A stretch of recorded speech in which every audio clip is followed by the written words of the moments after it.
मेरे 10 साल के करियर में एज ए प्लास्टिक सर्जन मैं एक चीज़ जान चुका हूँ कि breast cancer treatment is not about survival, it is a journey of hope.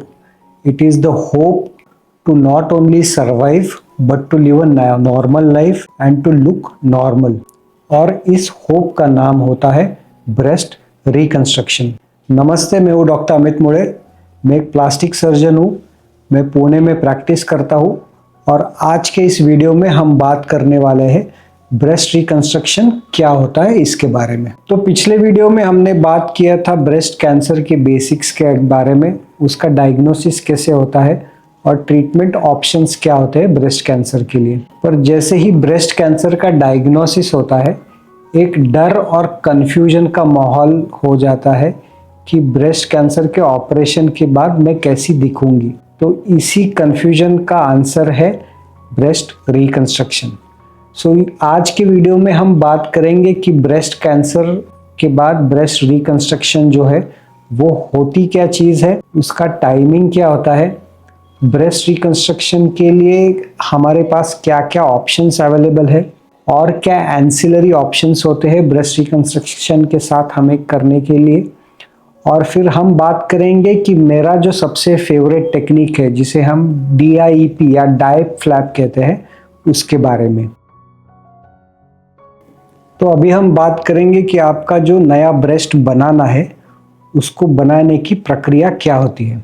तो सबसे पहले तो ये जानते हैं कि जब हम ब्रेस्ट रिकंस्ट्रक्शन करते हैं तो हमें इन 3 चीज़ों का ध्यान रखना होता है।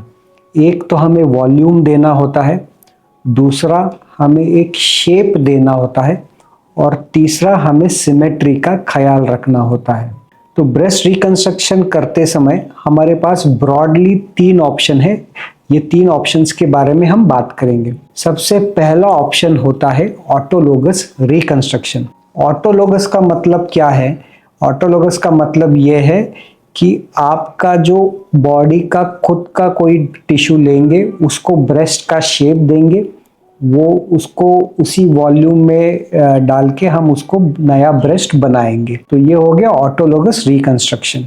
ऑटोलोगस रिकंस्ट्रक्शन का एडवांटेज ये होता है कि ये आपके बॉडी से लिया गया है, तो इसके कारण इसमें इन्फेक्शन होने की संभावना बहुत मिनिमम रहती है। इसका जो फील है ये आपके नॉर्मल ब्रेस्ट जैसे होता है और इसका जो एजिंग है, जैसे ही आपके अपोजिट साइड में जैसे एजिंग होगा तो सिमिलर एजिंग इस ब्रेस्ट में भी होता है। ऑटोलोगस रिकंस्ट्रक्शन के डिसएडवांटेजेस क्या है? तो ऑटोलोगस रिकंस्ट्रक्शन के डिसएडवांटेज ये है कि आपका जो सर्जरी का टाइम है ये थोड़ा सा लंबा चलता है। और उसका दूसरा डिसएडवांटेज है, क्योंकि आपको दूसरी जगह से वो टिश्यू लेना है, तो basically you are having 2 surgical sites instead of a single surgical site. Second option of doing a breast reconstruction होता है इम्प्लांट बेस्ड रिकंस्ट्रक्शन। आपके जो इम्प्लांट्स होते हैं, इम्प्लांट्स ये सिलिकॉन से बनते हैं। तो सिलिकॉन के इम्प्लांट्स रेडीमेड अवेलेबल होते हैं। They are available in different sizes, different shapes and different textures. आपका जब इम्प्लांट बेस्ड रिकंस्ट्रक्शन का डिसीजन होता है तो आपका जो रिकंस्ट्रक्टिव सर्जन है वो आपके मेजरमेंट्स लेके कौन सा इम्प्लांट करना है ये डिसाइड करता है। इम्प्लांट बेस्ड रिकंस्ट्रक्शन जो होता है उसका एडवांटेज है कि it is a quicker procedure, उसको टाइम ज़्यादा नहीं लगता। बट उसका डिसएडवांटेज ये होता है कि उसका जो एजिंग है ये आपके अपोजिट ब्रेस्ट के जैसे उसका एजिंग नहीं होगा। उसका फील जो है वो ऑलमोस्ट नियर नॉर्मल होगा, बट जो ऑटोलोगस रिकंस्ट्रक्शन में जो फील आएगा वो सिमिलर फील उसमें नहीं आ पाएगा। Third option of doing a breast reconstruction is a hybrid procedure. Commonly hybrid procedure में आपका सिलिकॉन इम्प्लांट डालते हैं और उसके ऊपर आपके बैक का टिश्यू लेके उसको कवर कर देते हैं।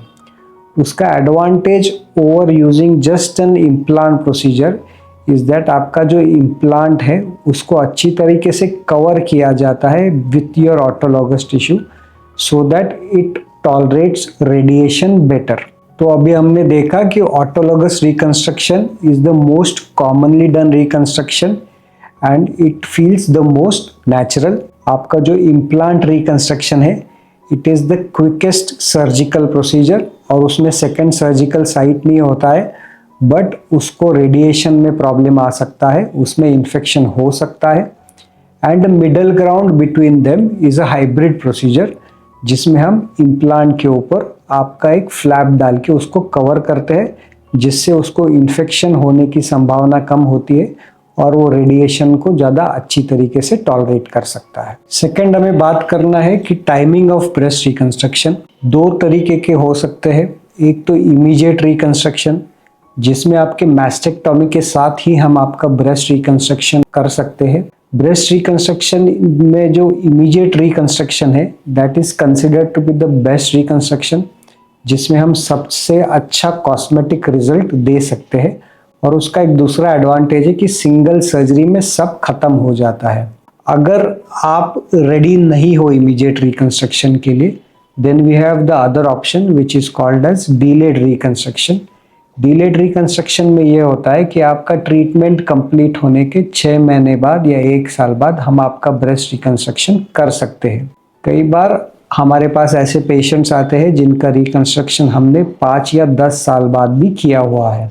डिलेड रिकंस्ट्रक्शन जनरली उन पेशेंट्स में एडवाइस किया जाता है जिनमें रेडिएशन की ज़रूरत पड़ने वाली है। तो चलो अब बात करेंगे which are the 3 most commonly offered options for breast reconstruction. सबसे पहले बात करेंगे एलडी फ्लैप के बारे में। एलडी का मतलब होता है लैटिसिमस डॉर्सी। तो ये जो एलडी मसल होता है ये हमारे बैक का बहुत बड़ा मसल है। इसको हम यूज़ कर सकते हैं along with the overline skin आपका ब्रेस्ट बनाने के लिए।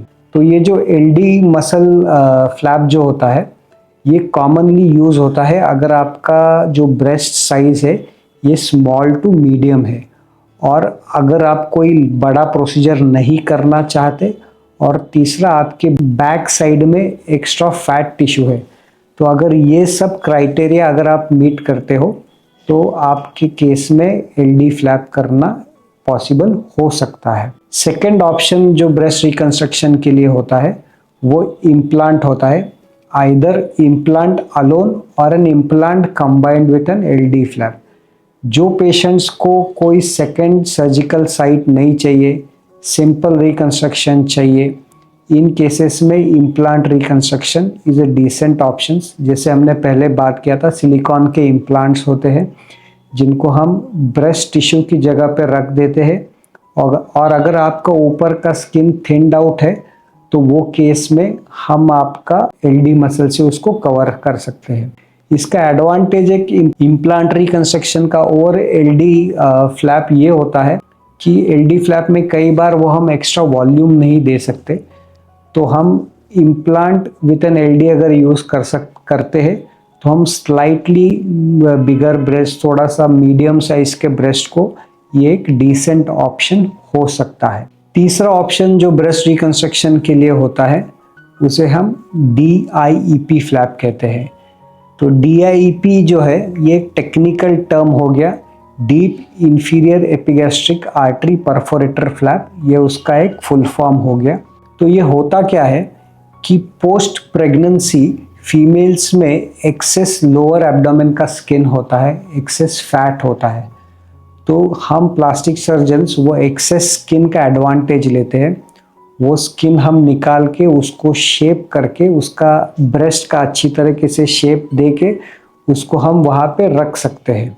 DIP फ्लैप का एक बहुत बड़ा एडवांटेज ये होता है कि पेशेंट को ना ही हम एक ब्रेस्ट रिकंस्ट्रक्शन देते हैं पर उसके साथ में उसका एब्डोमिनोप्लास्टी प्रोसीजर भी हो जाता है। सो बेसिकली पेशेंट को ऑफर ब्रेस्ट रिकंस्ट्रक्शन के साथ एब्डोमिनोप्लास्टी प्रोसीजर भी उसका हो जाता है। DIP फ्लैप जो है वो एक थोड़ा लंबा प्रोसीजर होता है, 7 से 8 घंटे का ये सर्जरी होता है। एब्डोमेन का जो टिश्यू निकालते हैं वो बस टिश्यू ऐसे ही वहाँ पे ऊपर ब्रेस्ट की जगह रखेंगे तो वो सर्वाइव नहीं करेगा, उसके लिए हमें उसका ब्लड वेसल साथ में लेना पड़ता है। और वो जो ब्लड वेसल है हम इस तरीके से लेते हैं कि आपका जो एब्डोमेन के मसल्स है उनको डैमेज ना हो, वहाँ पे कोई हर्निया वगैरह ना हो। एक बार वो ब्लड वेसल्स और वो टिश्यू हम निकालते हैं तो उसको ब्रेस्ट का शेप देने के बाद हम उसको एक नया ब्लड सप्लाई देते हैं, या तो चेस्ट के अंदर की तरफ से जिसे हम इंटरनल मेमोरी आर्टरी कहते हैं, या तो हम एक्जिला में जाके एक थोरैकोडोर्सल आर्टरी करके होता है, वहाँ पे उसका ब्लड सप्लाई नया दे सकते हैं। Overall, although DIP flap is a longer procedure, slightly complex procedure, पर आपका जो एस्थेटिक रिजल्ट्स है और जो फंक्शनल रिजल्ट्स है ये सबसे बेहतर DIP फ्लैप से दिया जाता है।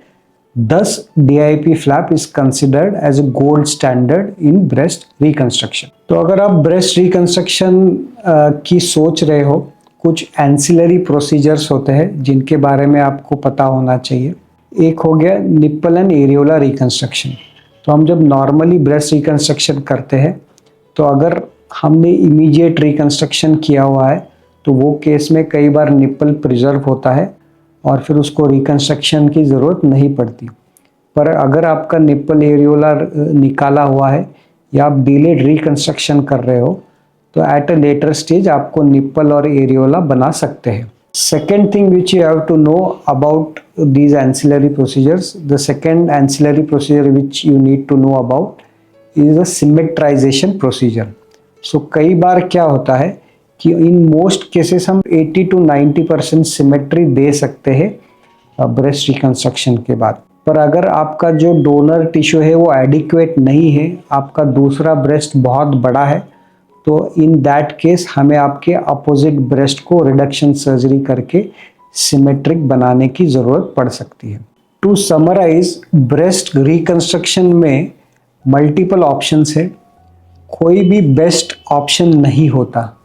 बेस्ट ऑप्शन वो होता है जो आपने सोच समझ के निर्णय लिया होगा, वही आपके लिए बेस्ट ऑप्शन होगा। तो अगर आपको ये वीडियो अच्छा लगा हो तो इसे शेयर ज़रूर कर देना। अगर फिर भी ये वीडियो देखने के बाद आपके दिमाग में कोई डाउट्स हो तो कमेंट में लिख देना, मैं अपने सारे कमेंट्स को खुद रिप्लाई करता हूँ। और धन्यवाद मेरा ये वीडियो देखने के लिए।